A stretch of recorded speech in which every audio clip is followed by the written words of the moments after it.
দর্শক, আমরা আবারও নির্বাচনের ফলাফল জানতে এবার যেতে চাই চট্টগ্রামে। সেখানে আছেন আমাদের সহকর্মী আজিজা হক পায়েল।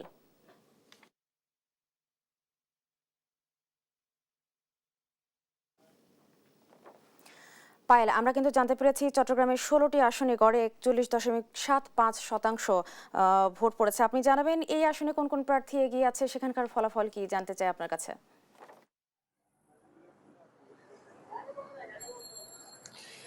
রিপা, যেমনটি বলছিলেন, কালকে খুবই উৎসবমুখর পরিবেশে আমরা আসলে নির্বাচনটা দেখেছি। এই নির্বাচনে ত্রয়োদশ জাতীয় সংসদ নির্বাচনের পাশাপাশি কিন্তু গণভোটও অনুষ্ঠিত হয়েছে। সংসদ নির্বাচনের ফলাফল ইতিমধ্যে আমাদের হাতে এসে পৌঁছেছে।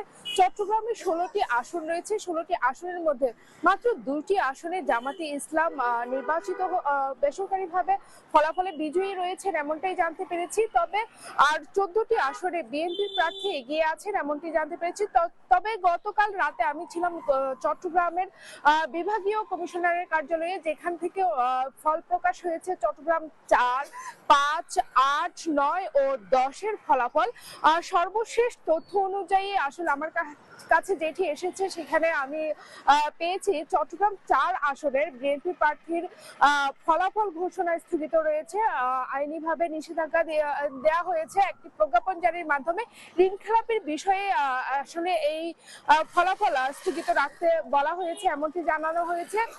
আরো জানতে পেরেছি সেই আসনের আসলে অন্যান্য যে প্রার্থীরা রয়েছে সেই প্রার্থীদের ফলাফল অনুযায়ী আসলে জানতে পেরেছি যে আসলাম চৌধুরী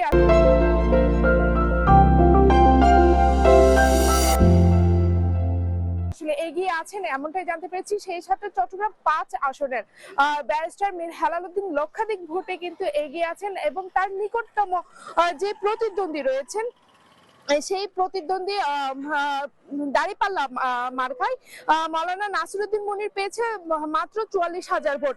তো সেই সাথে চট্টগ্রাম 8 আসনেও বেসরকারি ফলাফলে এগিয়ে আছে এরশাদ উল্লাহ।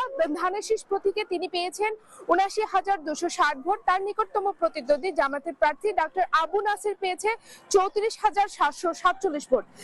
সেই সাথে চট্টগ্রাম 9 আসনের সর্বশেষ তথ্য অনুযায়ী 121টির মধ্যে 76টি ফলাফল পাওয়া যায়, যে যার মধ্যে ধানের শীষের প্রার্থী আবু সুফিয়ান পেয়েছে 66,417 ভোট। দাঁড়িপাল্লা প্রতীকের একে ফজলুল হক পেয়েছে 31,330 ভোট। এই আসনে আসলে গণভোটের একটি ফলাফল আমরা পেয়েছি। সেই ফলাফল অনুযায়ী মোট 54,215টি ভোট হ্যাঁ ভোট আসছে আর না ভোট আসছে 45,950 ভোট। তবে অন্যান্য কোনো আসনেরই আসলে আমরা এখনো পর্যন্ত কোনো ধরনের হ্যাঁ ভোট অথবা না ভোটের চূড়ান্ত ফলাফল এখনো পাইনি। তবে চট্টগ্রামের সবচেয়ে বেশি হাড্ডাহাড্ডি যে লড়াই হয়েছে 11 আসনে কিন্তু এখনো বিজয়ী হয়েছেন বিএনপির সদস্য সচিব বা স্থায়ী কমিটির সদস্য আমির খসরু মাহমুদ চৌধুরী। তবে চট্টগ্রামে যে অবস্থা দেখেছি আমরা, খুবই উৎসবমুখর পরিবেশেই কিন্তু নির্বাচন অনুষ্ঠিত হয়েছে। সেই সাথে যখন ধীরে ধীরে ফল প্রকাশ হচ্ছে, আনন্দে কিন্তু উচ্ছ্বসিত হয়ে পড়েছে। তবে চট্টগ্রামে এখনো পর্যন্ত কোনো ধরনের আনন্দ মিছিল হয়নি। তবে আজকে যেহেতু শুক্রবার, জুমার পরে আনন্দ মিছিল হবে এমনটাই জানানো হয়েছে।